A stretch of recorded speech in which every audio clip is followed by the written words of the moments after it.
Avatar: The Last Airbender is a show deeply concerned with the relations between parents and children.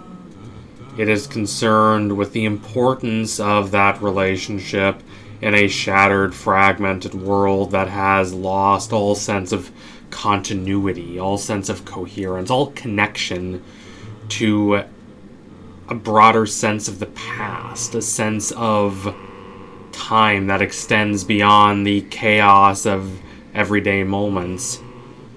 A sense of the past that provides a sense of certainty, a sense of knowledge and wisdom and understanding of what we should do and how we should behave and how we should interact both with ourselves and with the world in its constantly changing and unpredictable circumstances.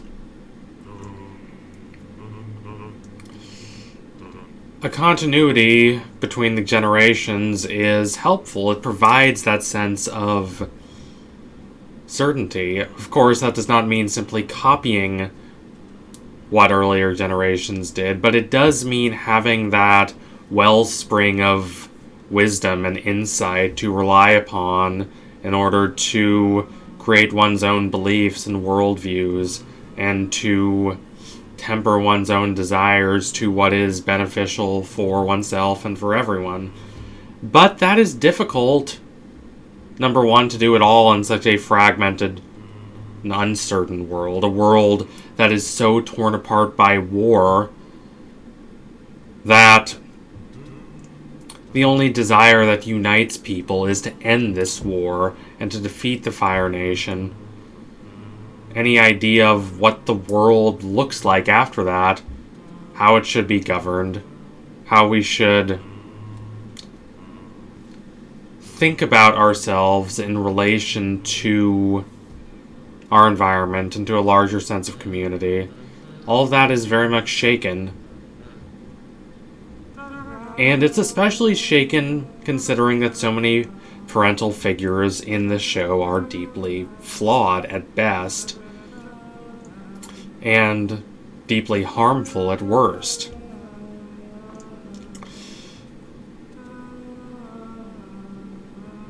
A good parent is one who offers their child wisdom and understanding without being rigid or dogmatic, that provides their child guidance and support in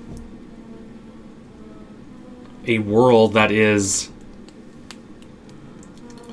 very much tumultuous, especially to a younger person who does not have the breadth and the expansiveness of experience that can only be gained with time, without attempting to simply dictate what their child should do. And for the record, I do not mean to be overly literalist here. One does not have to be a biological parent to be a parent in this sense, or a biological child to be a child in this sense. The most productive and beneficial example we see in Avatar of this dynamic is actually not between a biological parent and child, but between Zuko, the nephew, and his uncle, Iroh. Iroh is cognizant of Zuko's failings and has attained great wisdom of his own through deep disappointment and disillusionment throughout his life. Iroh is not some saint. He was subject to the same warped desires and ambitions that distorted much of his family, albeit perhaps to a slightly later extent, but after losing his son, the basic foundation of his sense of self was shattered. He could no longer cling to this rigid and narrow sense of the world. It had been completely debunked by the vast, tumultuous chaos of life in the world. It proved to be far too much for his rather narrow preconceived notions. So he accepted this deracination, this uprooting from what he once believed, and gradually gained a wider and broader perspective of the world. He learned the positive qualities of the different elements and the different nations, and grew to a belief that only by drawing from each of these nations critically and thoughtfully can one become wiser and become more sure of oneself in a way that is not simple or myopic or parochial, a true broad and intellectually and culturally nourished conception of the self. But he also understood that this kind of enlightenment, this broadening, this cultivation emotionally, culturally, psychologically, can only be arrived at through experience, and thus it cannot be forced on someone. That is important. He tries to help out Zuko whenever he can, and he deeply loves Zuko, but ultimately he knows that this is not a cultivation, a broadening of one's perspective that can be done for someone. People need to make choices for themselves. People need to see and experience, as painful as it is, the narrowness and the insularity of the belief systems they once held. Only then can they attempt to transcend those limitations and arrive at this more malleable and ever-evolving conception of the world that is thoughtful, that is philosophical, that responds to actual experience and the inevitable chaos and transience of things, instead of attempting to rigidly impose a dogmatic ideology on the world that one sees. Iroh did not arrive at his wisdom through becoming a monk, through simple meditation, and Avatar as a show is very critical, I'd say, of the idea that one can completely detach themselves from the world and attain relevant insights that way. It can be useful, but it can also cut oneself off from others. It can cut oneself off from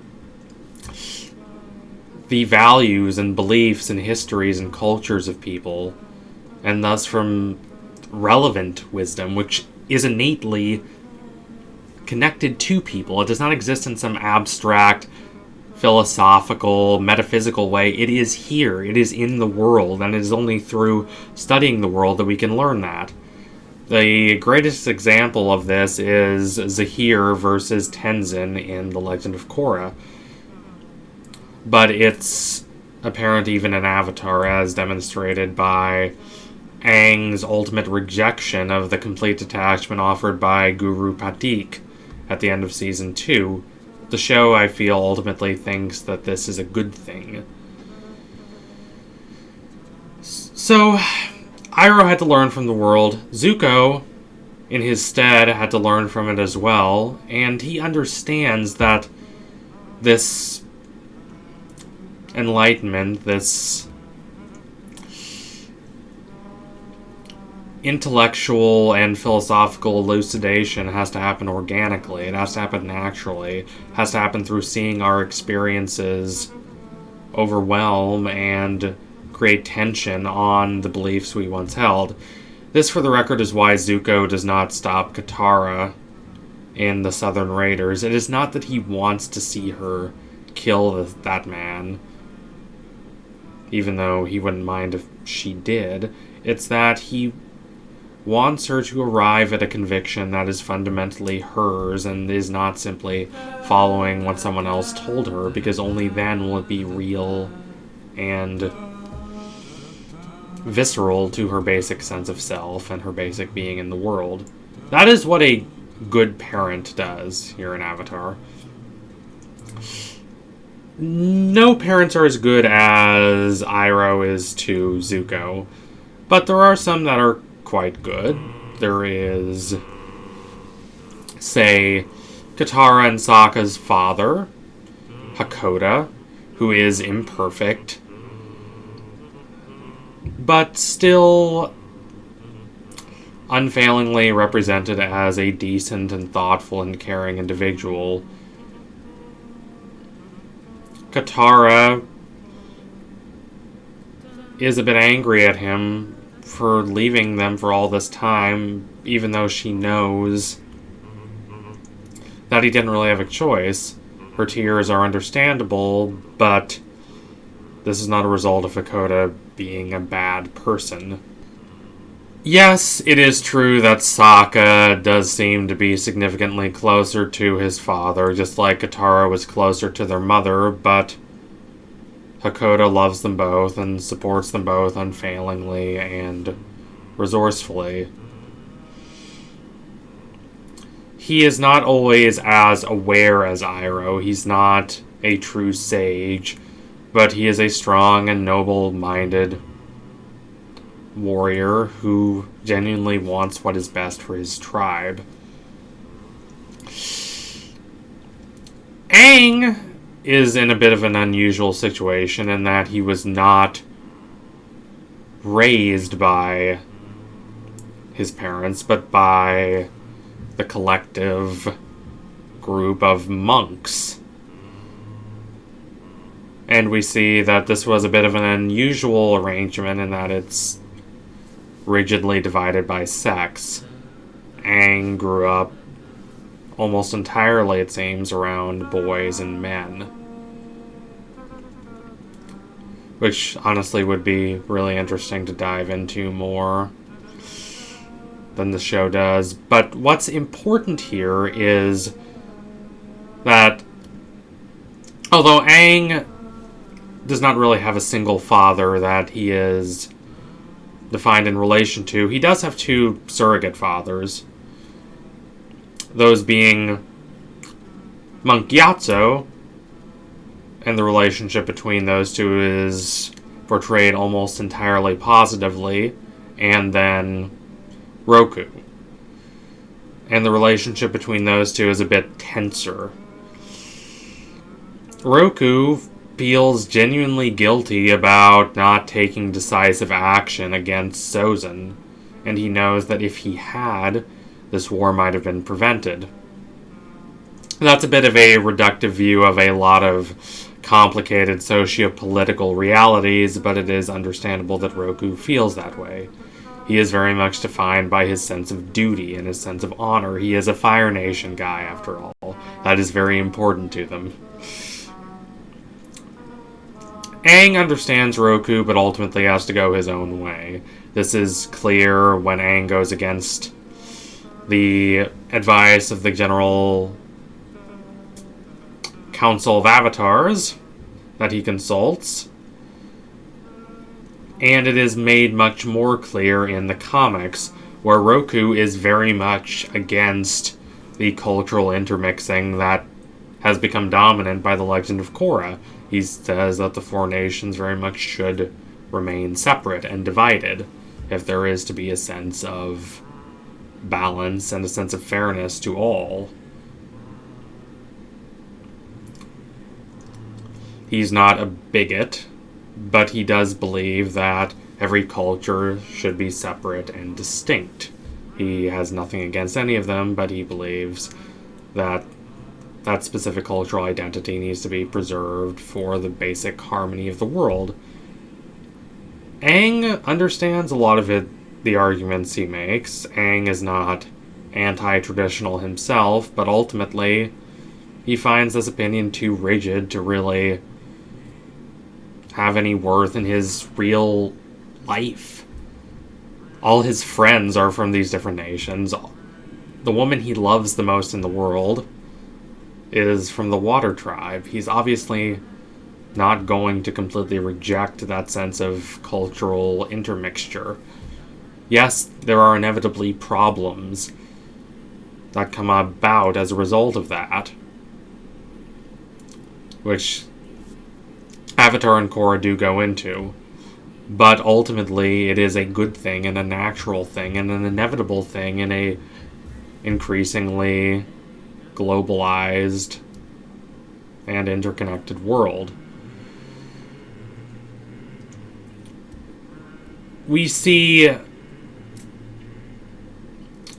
a lot of conflicts between fathers and parents and children in Avatar. But these conflicts aren't the worst thing in the world.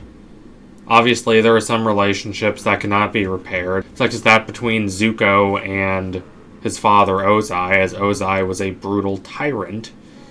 But Zuko ultimately is able to repair that relationship with his mother and to get to know her again as a person instead of just as an ideal. Toph ultimately pours herself out to her parents and is so emphatic and emotional in a way that is very un-Toph-like. And her father completely rejects her. It's one of the most difficult to watch scenes in the show for me. It's not a scene where there's any physical injury being inflicted, but the emotional wounds are as deep.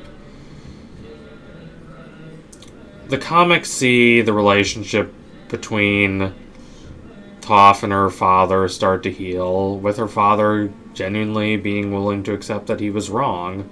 I think that storyline's done a little too patly, a little too tidily, but it's a good story nonetheless. Then there is the opposite of that, which is the relationship between May and her parents, which is so completely withered by apathy that there is not really much for either of them to say to each other. And that's a tragedy too, Avatar understands. The show ultimately rejects the idea of someone like Burke, that we should seek to replicate the past, seek to maintain its spirit, that we should inevitably cultivate a sense of obedience to it. That civilization is a contract between the living and the dead, as Burke very famously states. And Avatar is very much in favor of children being able to reject the legacy of their fathers and mothers if they believe it is not healthy for the benefit of the present. But it does understand that closeness, if possible, is advisable. We can't just be completely self-formed, self-floating individuals like someone like Rousseau or John Locke would have it. We need to ground ourselves in a sense of past, a sense of history, a sense of continuity to what came before in order to develop a wider and broader perspective forged by experience and understanding, and not devolve into, number one, misguided abstractions that are not touched by the flame of experience, and number two, a state of complete paralysis created by not really knowing how to react to societal overstimulation, especially in the modern world when we only have our limited experiences to go off. Forming a connection with prior generations is important, Avatar asserts, but it's equally important that this connection is not rigid or dogmatic or retrograde. It needs to make room for the present and ultimately the future. So thank you all for watching. If you liked what you saw today, don't forget to like, comment, and subscribe. Donate to my Patreon if you can, and you want to see more videos like this before anyone else. Keep watching Avatar. It's a great show. Adios, comrades.